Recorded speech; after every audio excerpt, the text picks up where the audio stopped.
because the government is so biased when it comes to male and female relationships, that you have to understand that dating nowadays, because the government, and I'll go into further detail on what the government's role is all in, and the role is in all this, but basically, man, you're in a minefield, you know. And the thing is, in all honesty, a minefield is actually safer than safer than today's dating landscape. Because at least when you walk past a minefield, if you pass that once, like let's say you step on a field and the mine doesn't go off, or there isn't a mine there, you know what I'm saying? It doesn't go off. But if you're dating at any second, any moment, you're doing your thing, you're on the bed, you're doing intercourse, whatever, and she didn't consent every second, every moment. That's the loophole. That's the huge loophole of consent, is that even if she does sign a piece of paper, she did not consent per stroke, per entrance. You know what I mean? So you're open for the casualty of what comes with that. The impact, the aftermath of that choice. So that's what this country's become. What they've done is with the government seeking to remove male authority and only have their authority be the number one. For example, you can't discipline your children, but the cops can. You know, you can't give your child a trial. But yeah, you as a man, you don't have a fair trial or a fair chance. The whole setup domestically is only the government. Only the government doesn't need consent to take action. And what I was trying to say is you can't hold your children on trial. What I mean by that, I say your child did something wrong. You can't discipline them. You can't give them the punishment. It's cruelty if you tell your child no video games, no talking on the phone. It could be seen as abuse and all that BS. You can't isolate them from people. But you know who can? The government. When they go to a trial, the judge can decide if your child deserves 10 years in prison or not. And the state attorney, whatever, can decide whether evidence needs to be shown at that trial, and so on. So basically, you have to understand it doesn't make sense to play the game in a minefield when all it takes is one strike. All it takes is one strike, your whole life, everything's gone. So you have to start living by the one strike lifestyle. The one strike lifestyle is, or one strike rule out. Yeah, one strike rule, you gotta live by that, because you as a man, there's so much on the line, you know.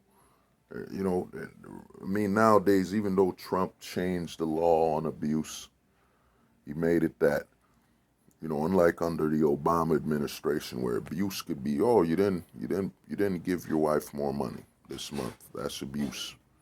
You didn't hug her 50 times. That's abuse. Trump's rolled it back to abuses when it's physical and so on, because she's an adult. You can leave that relationship. You make your choice. You can leave.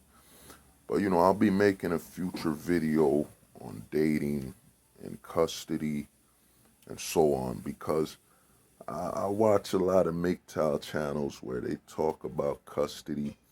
I do agree with Coach. I'll agree with Coach that you should fight to lower your to lower the payments and get a fair payment plan. You should fight for that. You should fight to get a fair payment plan on your alimony, child support, and so on. The part that I differ on, and this is the aspect of the one strike rule and logic, is that the part I differ on is, why are you fighting for custody to, why are you fighting to have your child 50-50? Why are you fighting to have your child 70% custody or under supervision? That's your child. You're supposed to have that child 100%. You provided the seed to bring that child into the world. If the mother wants to put that child out of your custody and out of your ownership as a man, and limit your interaction with that child, then you're basically a biological stepfather at that moment. You're a biological stepfather, and that that woman is claiming that the government and her are the legal parents. And I'm gonna go into more detail, but when it comes to the child custody aspect of things, why? Just listen to this. How can you have pride? How can you have pride that your son or daughter, your children, I share a 50-50 split with, listen to what you're saying you're dehumanizing your own child. You're dehumanized. This is what the government and the family court prey on, is that men have such a high level of pride that men will make excuses to make things work. It's kind of our will. We think it's a challenge. We think it's a challenge to. We always try to find a way to win, even though what we're doing is failing. You know, it's part of our strength and weakness. And I'm gonna tell you this. I'm gonna do a video more on dating and custody and so on. But you're not winning when you have your child for 50-50, 60-70. You're dehumanizing that child, and you as a man, in all honesty, you're failing.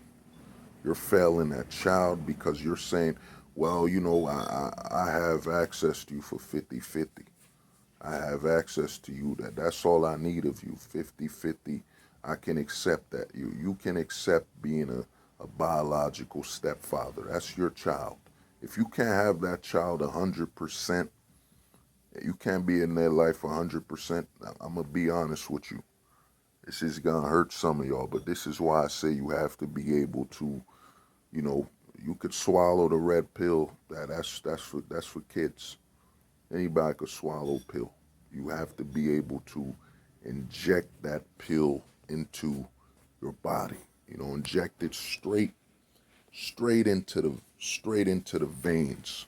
Once you inject the red pill and accept absolute logic, it does not make sense that you would find any pride in having your child for what? Having your child for 50-50 custody, 70-30 custody. I'll touch up more on this, but the truth is this, man. If you can't have your child 100% custody, 100% of your life, whether you want to come and go, then the truth is, man, that ain't your child. You're just a biological stepfather, and her and the government are that child's true parents. In all honesty, it wouldn't, and it's gonna get dark. It wouldn't make sense for you to even be in that child's life, because you're training that child to grow up and accept less than 100% access to their own children. You know what I mean? Well, yeah, mom did dad wrong with alimony and divorce and custody battles, but look, he was still in my life. He still fought for pieces access. You're making it right. You're making it correct. 50, 70, 80, 90. If you don't have 100% access to your child when you want, then how can you claim that's your child? How can you honestly look in the mirror and say, that's my child? I know I'm laughing, but that laugh is, we're men. You know what I mean? Sometimes you got to get a hard lesson for you to sober up, because you're living in a state of delusion. I got 50% custody. That's still my kid. So when your kid grows up, they should be okay with 25% custody. Then that next kid should be okay with 15%, 20%. You see what you're doing? You're teaching acceptance of destruction and a lie. You know, you as a man, it's either 100% custody or nothing. And in all honesty, in the long run, it's better for that child because guess what? What's better for that child? Learning from their father that they should have, they should accept having less access to their own child. Or later down the road when that kid turns 18, having full access to their parent. Because the biggest mistake you already made was, sad to say, is you bring a child into this world where, like I stated on an interview with Coach Greg Adams, a man during World War II had a better chance of coming back to their children and having a family than you do today. That's how messed up things are. So you messed up. A man going to war where his life was in danger had a better chance of coming back to his family than you. So if the odds are that crazy, you messed up from the beginning of bringing a child into a world where you can't provide as a man, you can't provide absolute balance into that child's life. You can't provide with your authority, what I'm saying, a balance and proper lifestyle for that child. If you can't do that, there's no point. There's no point in having a child in a location where you as a man can't look that child in the eye and say, the only way I'll be out of your life is if I committed a crime or if I'm dead. If it's, well, mom woke up today and said, I don't deserve to be in your life. So, we're done. We're done, kid. But I'll be in your life 25%. I'll be able to visit you, once in a while and travel to Canada. No, man, you got to be able to. The honest truth is this: you fight to lower your alimony. You fight to lower your child support to where it should be. And you save that money. So when you do, and if your child calls you and say, why aren't you here, Dad? Don't fall for that weakness. You know what I'm saying? You're a man. You don't fall for that weakness. I know this is gonna hurt, but you gotta tell that kid, I'm not there because your mom didn't want me to be in your life. You tell that kid the honest truth. So when they grow up, and you tell the mom when she contacts you, yeah, I'm gonna make sure that this kid grows up, knows the truth, and when he grows up, he'll hate you and he'll resent you for what you've done, for the devious deeds and demonic deeds you've done to destroy our family. You know what I'm saying? That's how you gotta be. You gotta be honest. That whole fighting for custody, I have 4% chance, 4% access to my child, that this is 50% custody to my child, my seed, a child that has my blood flowing through them. I'm proud to just have 50-50 custody, 70-30, 80-20, 90-10, 95-5. No, dude, it's 100% or nothing. It's really that simple. You know what I mean? And you tell the mom, that's why a lot of women are doing it when it comes to the whole child support and that, because a lot of men don't have balls, man. You don't have the balls to tell them right in their face, all right, you want the child so bad, you could have the child, and understand that I will not be in that kid's life. This is what you want. You want the government to be the father? The government will be the father. But I'm going to tell you this. I'm going to tell that kid the truth, that you destroyed this family. And when that child contacts me and why I'm not in their life is because you chose this. You chose to make the government the father over me. I know it's going to be painful, and I know it's going to hurt you, because the thing, how you could tell it hurts a man more is that we don't need maternal instincts to care about our children. We just need to know, that's our seed. Simple as that. We don't need no maternal instinct. We don't need, nothing. We just know that's our seed. But at the end of the day, you as a man, you have to be honest. You have to remove, like I told you on my other video, stop looking at the world through the lens of your feelings. Oh man, she's taking my kid. I'm gonna fight for that. I feel so bad, and those do not, feelings do not, feelings are not solutions. Logic is what you do. If you don't fight for custody, you just fight for your alimony, and you fight for your child support. There's no point in fighting for a child that she just surrendered to the government. That child is no longer yours. You are now just legally, you're just legally a biological stepfather. That's what I call it. You're you're that child's father by by genetics. But when it comes to how you have access and the rules of how it plays, you're a stepdad. You know, the government is now the father in full authority in that child's life. So what you got to do in that moment is take a step back. I would even say, if she puts you on child support, threatens to take all the kids and all that, you know what I mean? Once she does that, once she betrays your trust at that level, what you do is make sure you handle all the legal aspects. You don't want to be summoned or you miss the court date. But what you do is go out of town for a day in an Airbnb. Stay in that house. If you got to cry, you got to release all this pain. Let it out. Let out all that pain, but understand that that child is no longer yours. That child belongs to her and the government. You know what I mean?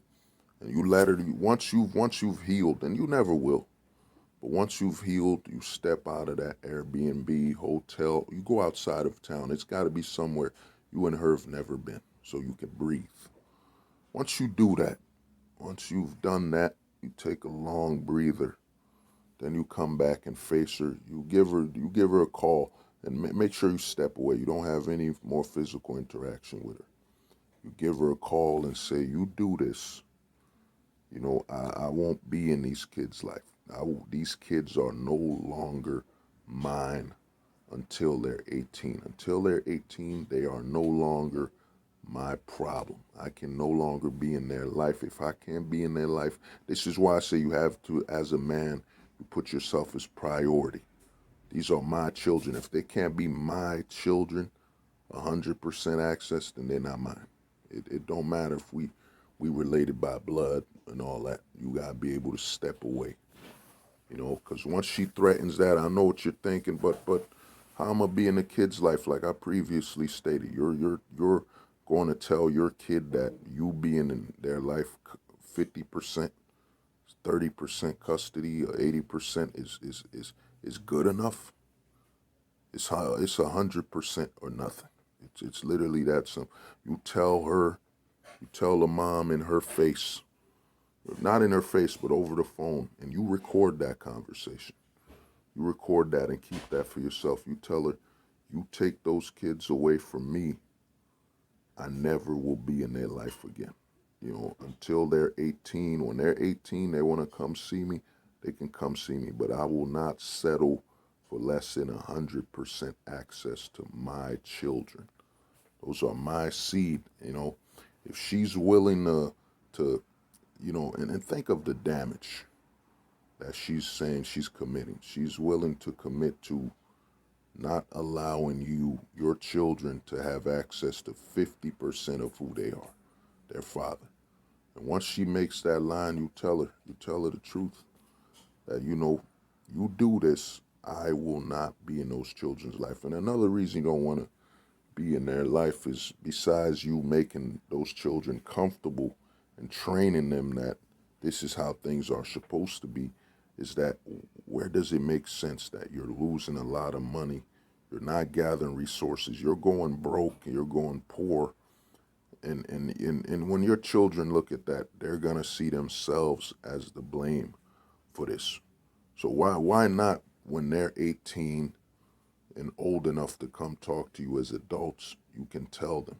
And even if they get access, like I said, they call you on the phone, you always make sure we got the technology now. You record the conversation and you always tell them the truth. Your mother didn't want me in your lives. That way, when she gets older, what's going to happen is two things. She's either going to die alone with the hatred of the children. In fact, three things, or she's going to die. They'll be reluctantly by her side, but they won't really care for her.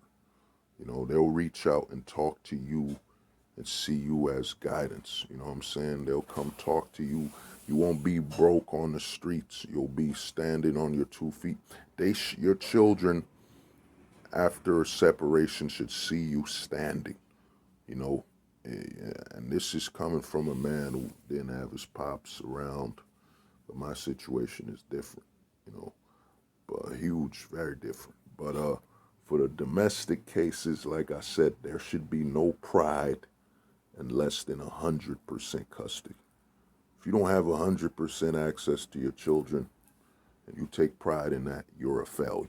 And I'm just being honest with you. And this is not this ain't about your feelings. This is factual. These are your children. You put the seed in them. You dedicated your life to them, and now you don't have 100% access. And this is an achievement. That's failure. That is an achievement. That's failure. So what you got to do, men, and I'll go deeper into that when I make a dating, how the dating aspect is in today. So, I said you have to read the free agent lifestyle, because once you read the free agent lifestyle, you'll arrive at what I call, the one strike rule, or the one strike rule. You'll be able to live by the one strike, or I still got to work with the name. But in all honesty, I'm gonna say this, man. If it isn't 100% access, 100% custody, it doesn't count. You haven't won. You're raising your children to accept less than 100% effort and 100% access from you. You're actually benefiting the government. They're seeing, even though we've thrown all this at him, he's still taking pride, and he still thinks he's achieving and doing something. You know what I'm saying? We gave him only supervised access to his kid. And here's the other thing, man. And I'll go into deeper detail on another video. But the truth is this, man. You're a man. It took her. You gotta understand. It took her 8 months to have a child. To push it out, have it grow inside her, and you provided protection and balance and all that during those 8 months. For you, it won't take 8 months to have another child. The sad fact of this is that, you messed up when you had a child in a domestic location where your authority is, your authority is dismantled by the government. So now, if you still want to have a kid and access to that, you have a kid overseas, you have a kid in another country, and live your life. With that kid, you don't love that kid more than the other kid. It's just the truth is you have more access to that other kid, than your kid you had domestically. So, I'll go into deeper detail into that later, but this is Hold the Truth Hostage, where if the truth was so important, we would never negotiate with lies. Have a good one.